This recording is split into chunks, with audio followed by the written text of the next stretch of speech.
देश के प्रधानमंत्री नरेंद्र मोदी की रैली। अगर उसे आगे बढ़ना है तो लोगों को एकजुट होना ही होता है।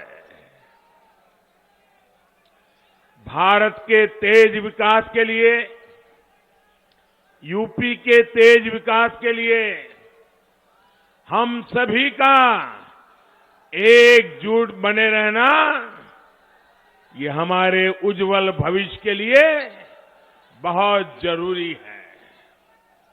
भाइयों बहनों, कौशाम्बी में शक्तिपीठ शीतला माता का धाम है, राम वनगमन मार्ग है,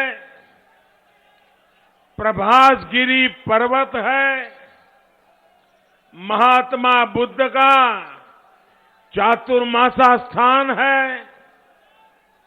कौशाम्बी महाभारत, रामायण, पुराणों तक में प्रसिद्ध नगरी है, लेकिन गौर परिवारवादियों के राज में कौशाम्बी को विकास के लिए तरसा दिया गया। ये हमारी डबल इंजन की सरकार है, जो पूरी ईमानदारी से कौशाम्बी के विकास में जी जान से जुटी है। हमारी सरकार गांव-गांव तक सड़क पहुंचा रही है, सड़कों को चौड़ा कर रही है, गंगा और यमुना नदी पर बने पुल और कौशाम्बी में कई जगहों पर बने ओवरब्रिज, अंडरपास हमारे प्रयासों का प्रमाण है। कौशाम्बी को बौद्ध सर्किट से जोड़ने का काम भी हमारी सरकार ने ही किया है। कौशाम्बी में ही राम वन गमन पथ योजना, उसका काम भी तेजी से चल रहा है। सैरा रेलवे क्रॉसिंग पर बने ओवरब्रिज को महाराजा बिजली पासी के नाम पर रखा गया है। हम कौशाम्बी समेत पूरे प्रदेश की समृद्धि, प्रगति और संस्कृति के लिए काम कर रहे हैं। भाइयों और बहनों, आज जब मैं यहां आ रहा था तो स्वाभाविक था हमारे पुराने मित्र स्वर्गीय सोनेलाल पटेल जी की भी याद आ रही थी। मुझे याद है जब मैं मुख्यमंत्री था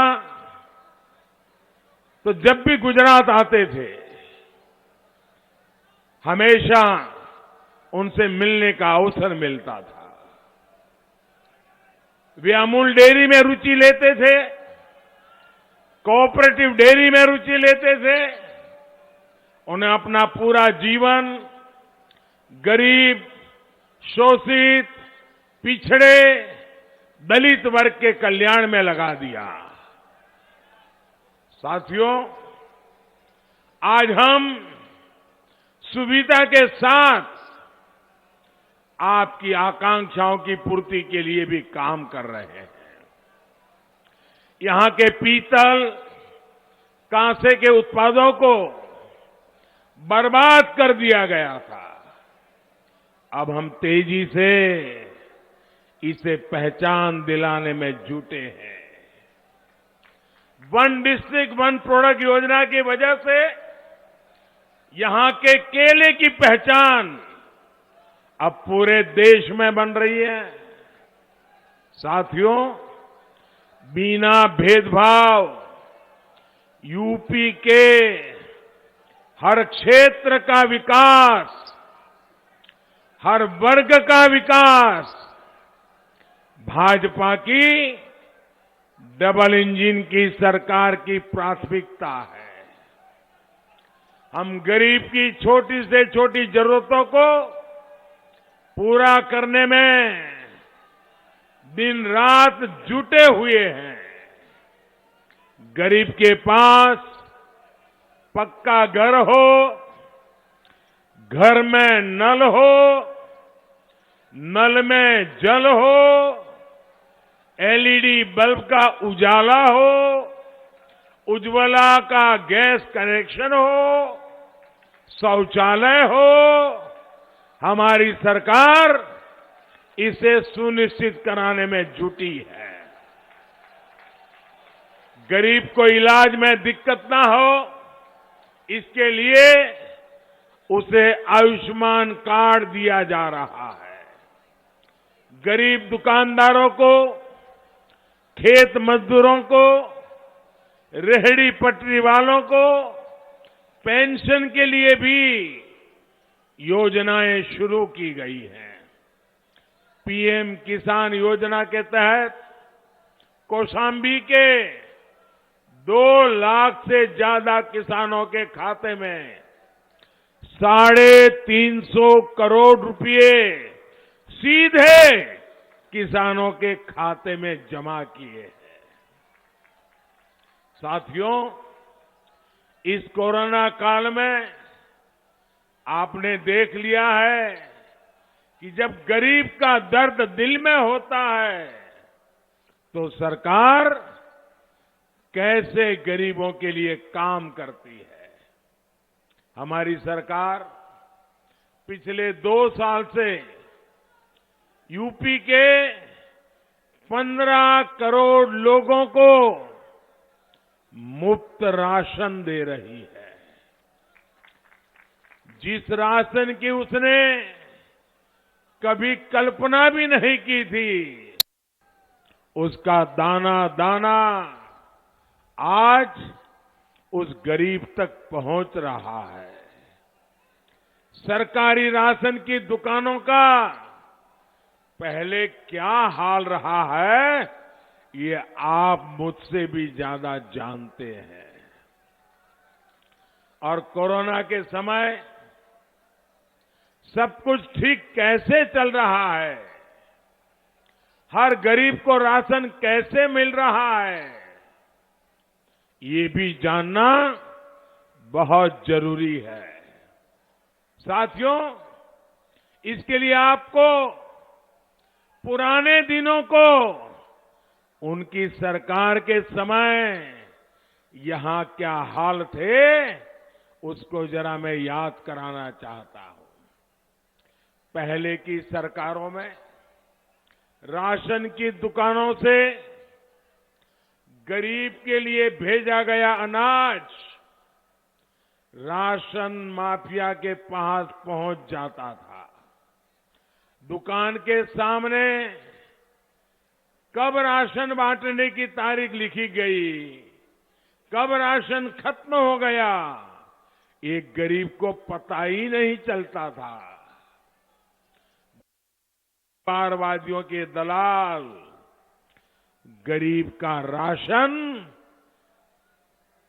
उसे भी लूट लेते थे। यहां तक कि उनके मंत्री, उनके सांसद, उनके विधायक, ये सारे परिवारवादी टोलियां ये गरीबों का राशन लूटने में शामिल रहते थे। भाजपा सरकार ने गौर परिवारवादियों के इन सारे खेलों का भी द एंड कर दिया है। साथियों, गरीब तक राशन पहुंचाने के लिए हमने टेक्नोलॉजी का भरपूर इस्तेमाल किया। हमने 80,000 राशन की दुकानों पर ई-पॉस मशीनें लगा दी। हमने बायोमेट्रिक तकनीक के जरिए ये सुनिश्चित किया कि राशन उसी को मिले जो उसका हकदार है। एक और बड़ा काम किया गया राशन कार्ड को लेकर के। पहले एक जगह का राशन कार्ड होल्डर दूसरी जगह राशन नहीं ले सकता था। इसलिए भाजपा सरकार ने राशन कार्ड को पोर्टेबल बनाया।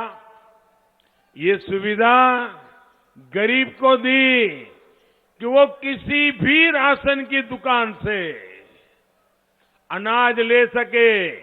वो उत्तर प्रदेश में है तो भी ले सकेगा, वो मुंबई जाएगा तो भी ले सकेगा, वो तमिलनाडु जाएगा तो भी ले सकेगा, वो मध्य प्रदेश जाएगा तो भी ले सकेगा, वो अहमदाबाद जाएगा तो भी ले सकेगा, ताकि गरीब को तकलीफ न हो। इसलिए हमने one nation one ration card की सुविधा ले आए। पूरे देश में हमने यही व्यवस्था लागू कर दी है। अब कौशाम्बी का कोई व्यक्ति देश में कहीं पर भी जाकर अपने राशन कार्ड का इस्तेमाल कर सकता है। साथियों, कोरोना के इस काल में आपने कुछ मौसमी नेताओं को भी देखा है।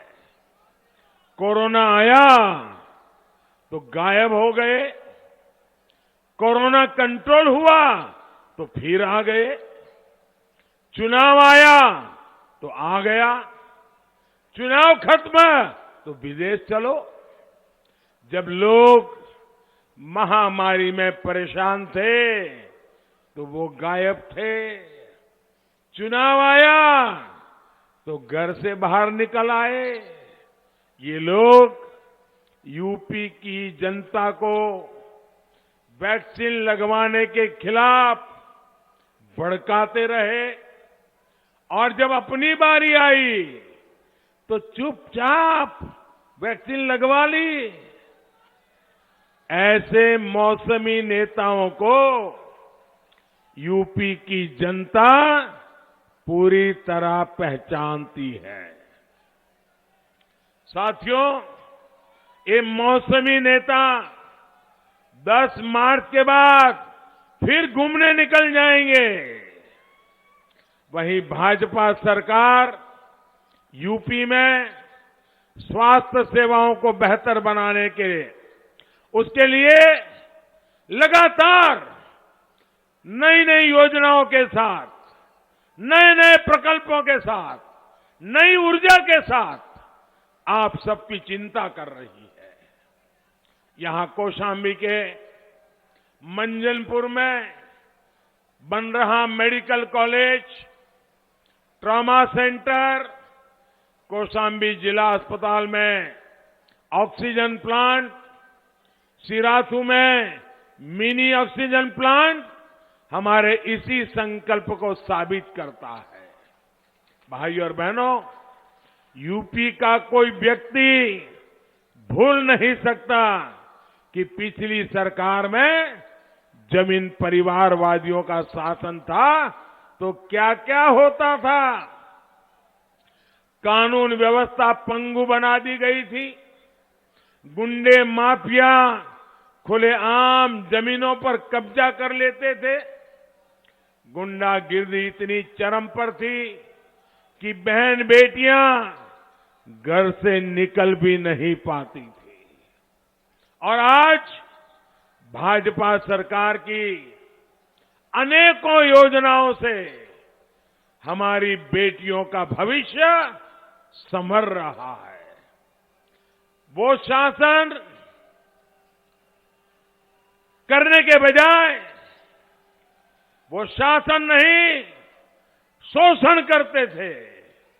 हमने सेवा का रास्ता चुना है। वो अपने महल बनाते थे, हमने गरीबों के घर बनाए हैं। वो अपने खानदानी महोत्सव मनाते थे, हमने दीपोत्सव रंगोत्सव मनाए हैं। वो जाति पंथ इलाका देखकर नौकरी के नाम पर लूट मचाते थे, योगी जी की सरकार ने प्रदेश के 5 लाख युवाओं को बिना पक्षपात रोजगार दिया। उनके राज में कौशांबी में अवैध खनन को उद्योग बना दिया गया था। हम कौशांबी पर्वत शक्तिपीठ की गान करने वाले, उनके राज में कौशांबी को बिजली के लिए तरसा दिया गया था। आज हर गांव में बिजली है, भरपूर बिजली मिलती है। इनके राज में घोटालों का ही राज था। खनन घोटाला, खाद्यान्न घोटाला, एम्बुलेंस घोटाला, रिवर फ्रंट घोटाला, आज राज्य की एक एक पाई जनता की भलाई में लग रही है। उनके राज में ट्रांसफर पोस्टिंग उद्योग बन गया था। आज हुनर का सम्मान हो रहा है और जिले जिले उद्योग लग रहे हैं। साथियों, इन गौर परिवारवादियों का इतिहास गवाह है कि इन लोगों के हाथ में कभी यूपी की सुरक्षा नहीं दी जा सकती। इनके शासन के दौरान यूपी में एक के बाद एक आतंकी हमले हुए।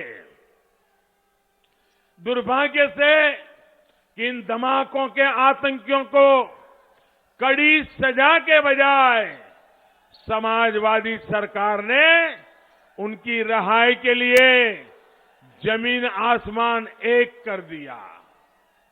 और साथियों, अभी आपने देखा है कि अहमदाबाद सीरियल ब्लास्ट में जो लोग शामिल थे, ऐसे आतंकियों को फांसी की सजा सुनाई गई है।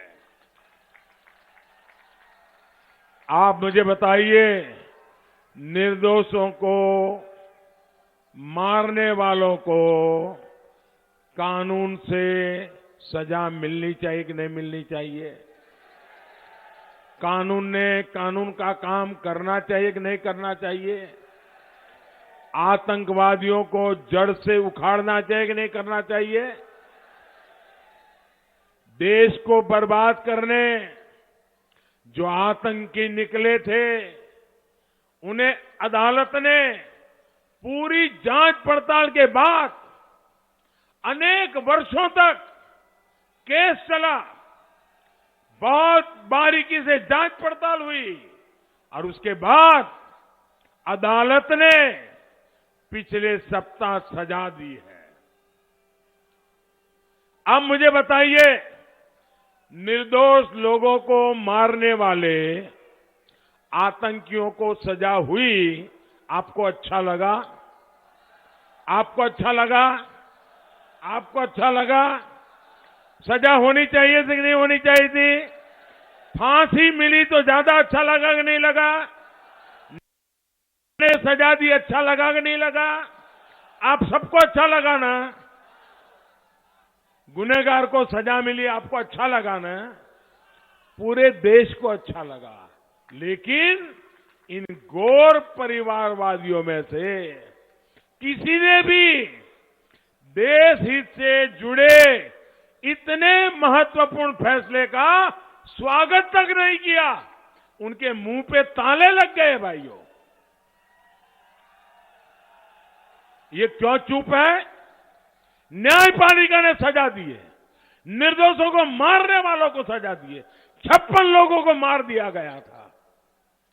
आपके मुंह पर ताला क्यों लग गया भाई? ये लोग आतंक के सामने आंख पर पट्टी बांधकर बैठ जाने वाले लोग हैं। ये लोग देश हित को दांव पर रखकर वोट खोजते रहते हैं और इसलिए ये आतंक को कभी खत्म नहीं कर सकते। और साथियों, आज मैं आपसे एक और बात कहूंगा। इन लोगों को राष्ट्र के सम्मान से जुड़ी हर बात से दिक्कत है। आजादी के बाद राष्ट्र को मजबूती देने का सबसे बड़ा काम अगर किसी ने किया है तो सरदार वल्लभ भाई पटेल ने किया है। सरदार पटेल के सम्मान में हमने दुनिया की सबसे ऊंची प्रतिमा बनाई है, सबसे ऊंची स्टैच्यू ऑफ यूनिटी हर देशवासी को एकता का, एकजुटता का संदेश देती है। देश विदेश से लोग सरदार साहब की प्रतिमा को देखने के लिए आते हैं। मुझे याद है यहां उत्तर प्रदेश से भी बहुत से हमारे भाई बहन सरदार साहब की इस प्रतिमा को नमन करने के लिए गुजरात जाते हैं। लेकिन मुझे देखकर बहुत अफसोस होता है कि गौर परिवारवादियों के पास सरदार साहब को नमन करने का समय नहीं है, उनकी इज्जत करने का समय नहीं है। उन लोगों के पास विदेश घूमने के लिए समय है, बहुत समय है, लेकिन सरदार साहब से नाम सुनते ही दूर भागते हैं। भाइयों बहनों, मैं कल यहां कौशांबी का ही एक वीडियो देख रहा था, यहीं का वीडियो था। ये गौर परिवारवादी किस तरह दलितों का अपमान करते हैं, ये उस वीडियो में साफ दिखाई देता है। इन गौर परिवारवादियों को भगवान गौतम बुद्ध की प्रतिमा तक स्वीकार करना गंवारा नहीं है। ये भगवान बुद्ध का अपमान है कि नहीं है? अपमान है कि नहीं है? ये दलितों का अपमान है कि नहीं है? ये पिछड़ों का अपमान है कि नहीं है? ये गरीबों का अपमान है कि नहीं है? लेकिन उनको भगवान बुद्ध की प्रतिमा लेने का तो मन नहीं करता है, लेकिन चांदी का मुकुट देखा तो मुंह में पानी छूट गया और चांदी का मुकुट को लपक लिया। ये लोग गौतम बुद्ध की इस धरती पर गरीबों का कभी कल्याण नहीं कर सकते। इन लोगों से आप सभी को बहुत सतर्क रहने की जरूरत है। साथियों, आप सभी सदस्यों के लिए, आपकी सेवा के लिए मुझे यूपी में डबल इंजन की सरकार आप अगर देंगे, और मुझे पक्का भरोसा है आप सरकार बनाने वाले हैं, फिर एक बार डबल इंजन की सरकार बनाने वाले। आपके लिए मेरे मन में जो सपने हैं, उन सपनों को पूरा करने के लिए आपके लिए मैंने जो संकल्प लिए हैं, उन संकल्पों को पूरा करने के लिए मुझे डबल इंजन की सरकार एक ऐसी ताकत देगी, देखते ही देखते आपके सपने मेरे संकल्प बन जाएंगे और उन संकल्पों को सिद्ध करने के लिए हम जी जान से जुट जाएंगे। और इसके लिए आपका एक एक वोट बहुत मूल्यवान है। आपको ज्यादा से ज्यादा संख्या में पोलिंग बूथ पर जाना है, बीजेपी को जिताना है। एनडीए में हमारे सहयोगियों, अपना दल और निषाद पार्टी के उम्मीदवारों को भी जिताना है। मेरा आग्रह है, पहले मतदान फिर दूसरा कोई काम। मेरी बात मानेंगे? मेरी बात मानेंगे? घर घर जाएंगे, मतदाताओं को मिलेंगे, हर घर जाकर के सबको मेरा प्रणाम पहुंचाएगा, उनको मेरा नमस्ते कहिएगा। पक्का कहेंगे ना? उनको कहिए मोदी जी आए थे, आपके लिए प्रणाम भेजा है, बताएंगे। और उनके आशीर्वाद चाहिए मुझे, हर गरीब का आशीर्वाद चाहिए, हर माता बहन का आशीर्वाद चाहिए, हर बहन बेटी का आशीर्वाद चाहिए। और इसके लिए आप सब मेरे साथी, इतनी तादाद में आए हुए मेरे भाई बहन, एक एक घर जाकर के लोगों को चुनाव के दिन मतदान के लिए ले आइए, कमल के निशान पे बटन दबाइए और फिर एक बार डबल इंजन की सरकार बनाइए। मेरे साथ बोलिए, भारत माता की, भारत माता की, भारत माता की। बहुत बहुत धन्यवाद। सभी उम्मीदवारों से मेरी प्रार्थना है, उम्मीदवार सभी आगे आ जाएं।